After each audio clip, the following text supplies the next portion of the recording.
Good Tuesday morning, everyone, and welcome into today's daily Bible reading for May the 2nd. Today we are reading together just a short chapter here in Numbers chapter 30, which contains some regulations concerning vows. It might seem kind of strange. Why include a section on vows here in a seemingly very random section? Yet after we read it, I'll give you some reasons why, and then we'll walk through the text together and make a few notes here and there. Thanks so much for tuning in on this Tuesday. Let me get the text of Numbers 30 up on the screen for us, and let's read along together. Numbers chapter 30, verse number 1. Numbers 30, verse number 1, Moses told the leaders of the Israelite tribes, "This is what Yahweh has commanded. When a man makes a vow to Yahweh or swears an oath to put himself under an obligation, he must not break his word. He must do whatever he has promised. When a woman in her father's house during her youth makes a vow to Yahweh or puts herself under an obligation, and her father hears about it, her vow or obligation she puts herself under, and he says nothing to her, all her vows and every obligation she put herself under are binding. But if her father prohibits her on the day he hears about it, none of her vows and none of the obligations she put herself under are binding. Yahweh will release her because her father has prohibited her. If a man marries while her vows or the rash commitment she herself made are binding, and her husband hears about it, and it says nothing to her when he finds out, her vows are binding, and the obligations she put herself under are binding. But if her husband prohibits her when he hears about it, he will cancel her vow that is binding or the rash commitment she made or she herself made, and Yahweh will release her. Every vow a widow or divorced woman puts herself under is binding on her. If a woman in her husband's house has made a vow or put herself under an obligation with an oath, and her husband hears about it, says nothing to her, and does not prohibit her, all her vows are binding, and every obligation she put herself under is binding. But if her husband cancels them on the day he hears about it, nothing that came from her lips, whether her vows or her obligation, is binding. Her husband has canceled them, and Yahweh will release her. Her husband may confirm or cancel any vow or sworn obligation to deny herself. If her husband says nothing at all to her from day to day, he confirms all her vows and obligations which are binding. He has confirmed them because he has said nothing to her when he heard about them. But if he cancels them after he hears about them, he will be responsible for her commitments. These are the statutes that Yahweh commanded Moses concerning the relationship between a man and his wife, between a father and his daughter in the house during her youth. And that is Numbers chapter 30. Alrighty, so what is going on within this text? Let me share another picture from one of the resources I've been using. Again, this is for your information.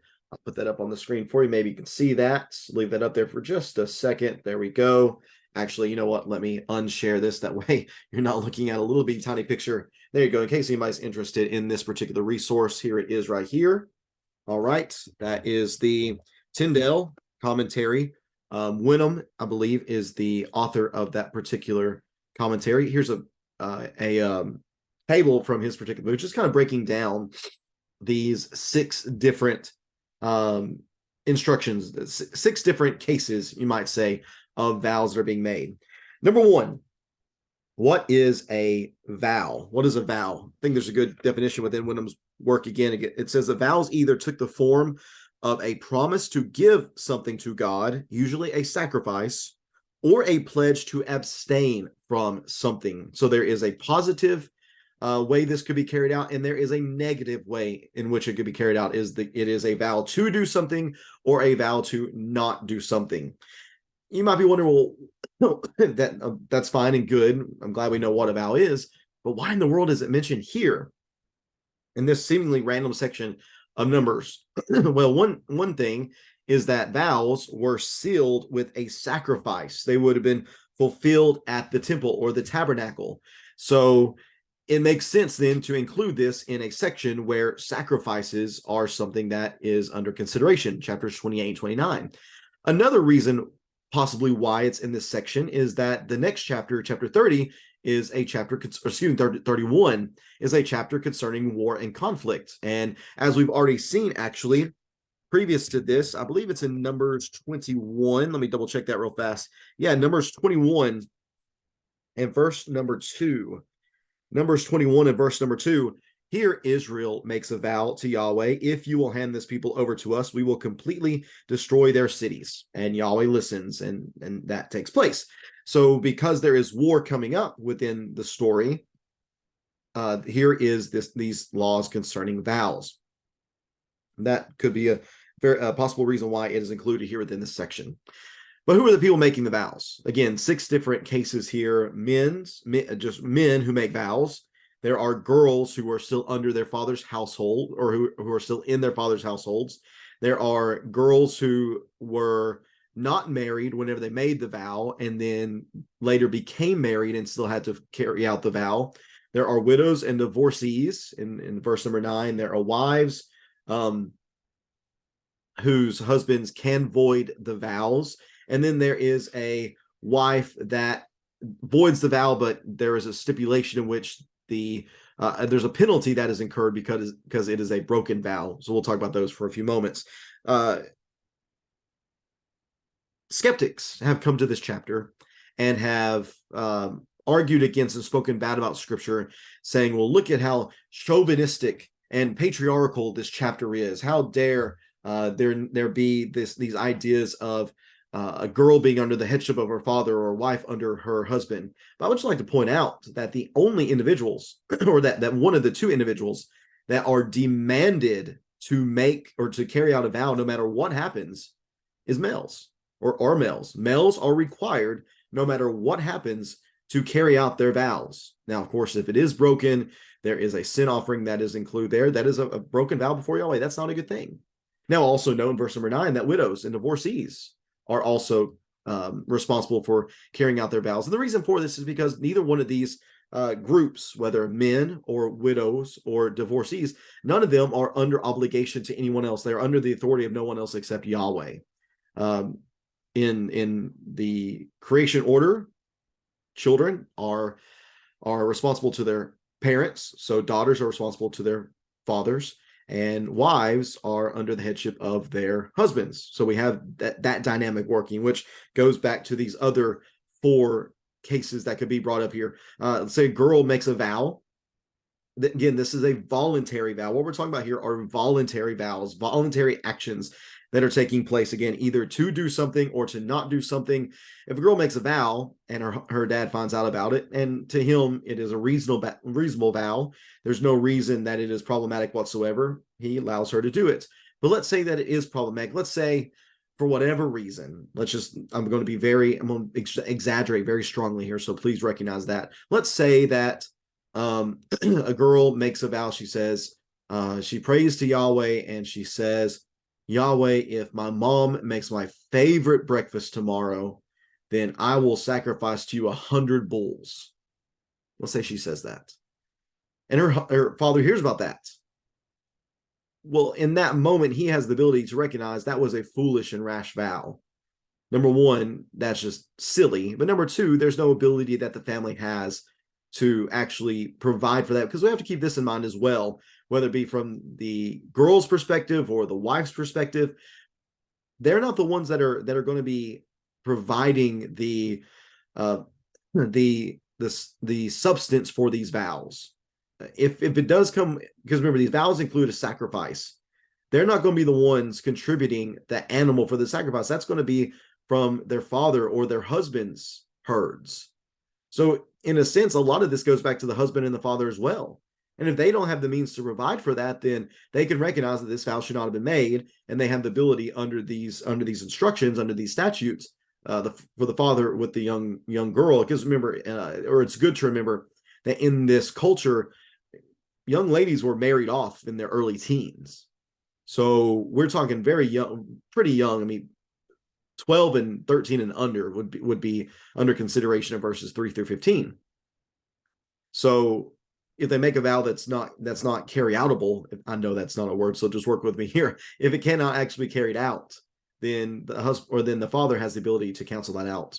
The same thing might be true for a young lady who made a vow whenever she was not married, and then becomes married, and in between that time the vow needed to be fulfilled. Again, the new husband would have the ability to either basically bless the vow, say that's fine, you can carry that out, or again, if there's some extenuating circumstance to where she could not do that, he has the ability to cancel that out. In verses 10 through 12, wives or husbands have the ability to void out the wives' vows. Again, if there's some reason that cannot be carried out, they can do that without penalty. But I want to note that it needs to be done immediately. It's not where he's told about it, he just kind of ignores it, doesn't think about it that much, goes on and goes on and goes on, and then says it need to be carried out. It doesn't need to be carried out. No, it's immediate. It is an immediate judgment that says, no, that's not proper. That's not a vow that can be carried out.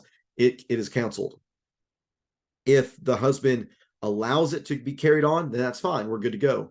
If the husband immediately cancels it out, then that's fine. They're good to go as well. But if the husband does drag his feet in verses 13 through 15 and does not immediately say that this vow needs to be stopped and does not need to be carried out, if he drags his feet and later on says, nah, actually, I changed my mind, I don't want you to do this, then it's not the woman who would be responsible for this vow being broken, but instead he, the text says, will be responsible for her commitment, which means he either has to carry it out himself or he is responsible for the penalty of a broken vow, which is a sin offering. That's mentioned in Leviticus chapter 5 and verse number 4. So whenever we're talking about vows here, again, it makes sense to come after the section on sacrifices because vows had to be sealed with a sacrifice, or they're also made before war. They pray, a soldier prays to Yahweh, if you will see me through this battle, whenever I get back, I'll offer this such and such to you.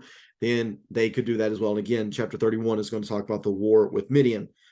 Excuse me. So we're going to see that both of these elements of sacrifice and war could be, or either were or could be included whenever it came to vows. So that's what we have here within this text. Now, of course, whenever it comes to vows and such, as Christians, Jesus keeps it very simple. Let your yes be yes and your no be no. We make a promise, we need to keep it. Of course, there are extenuating circumstances. We need to be very, very, very cautious in our promises that we make to anyone, whether that be Yahweh or God, or excuse me, either Yahweh or other people. Recognize that if we promise our daughter a unicorn, then obviously we can't fulfill that promise, but we need to rectify that by admitting to them we made a promise that we cannot keep, and we are sorry for that, and we apologize. We are just be truthful people. If we make a promise, make a vow, we must see it through, or else rectify it in the proper manner. Very similar to what we see here in the Old Testament as well. If you have any questions or comments on this chapter, in addition to what we've already stated, please feel free to leave that in the comment section below, and we'll talk about that further if you would like. And I hope that you'll join in tomorrow as we read together from Numbers chapter 31, just a chapter a day, I believe, throughout the rest of this week. Let's see here. Let me double check to make sure that is correct. Yes, just a chapter a day for the rest of this week. Then I think after that, we only have a couple of chapters. Let's see. We are on chapter 31. Only have 6 more chapters here in Numbers. So 6 more days of readings. I believe I don't think we double up anymore the rest of the Numbers. But if we do, just 5. We'll be reading in Numbers for either the next 5 days or the next 6 days. I hope you will continue with us, or with me, as we read through that. And if you do, then we will have Genesis, Exodus, Leviticus, and Numbers. The first 4 out of the 5 books of the Pentateuch will be down for us, and we'll keep trucking our way through and keep reading through the text of Deuteronomy. I really like Deuteronomy. I think it's a really, really cool and interesting text, and I hope that we'll get a lot out of reading it as well. And hopefully you can say the same for all of the readings. I know some of these readings, excuse me, especially through Leviticus and Numbers, to many might seem kind of dull, kind of a drag, but I hope that we've read through them in such a way and talked about them in such a way that you have found them beneficial to join along with me in these reads over the last few months. Again, we are a third of the way through 2023. We've got 2/3 left. A few more readings throughout the historical writings of the Old Testament. Again, we're working our way through Esther this year. I hope you've been with me all along the way. If not, you're always free to go back and listen to what you might have missed, either in audio recording or here on Facebook or YouTube. And again, especially on YouTube, I don't know if it's true on Facebook, but on YouTube, you can actually speed up the reading. I know I kind of talk fast already as it is, but you could bump up the reading a little bit and speed it up some if you want to work through them a little faster. That is an option for you as well if you'd like to go back and listen into some of our previous readings as we've made our way through the text. But again, I appreciate you tuning in on this Tuesday. Have a great rest of your Tuesday. May God bless you in all that you do, and we'll see you tomorrow. Take care. God bless.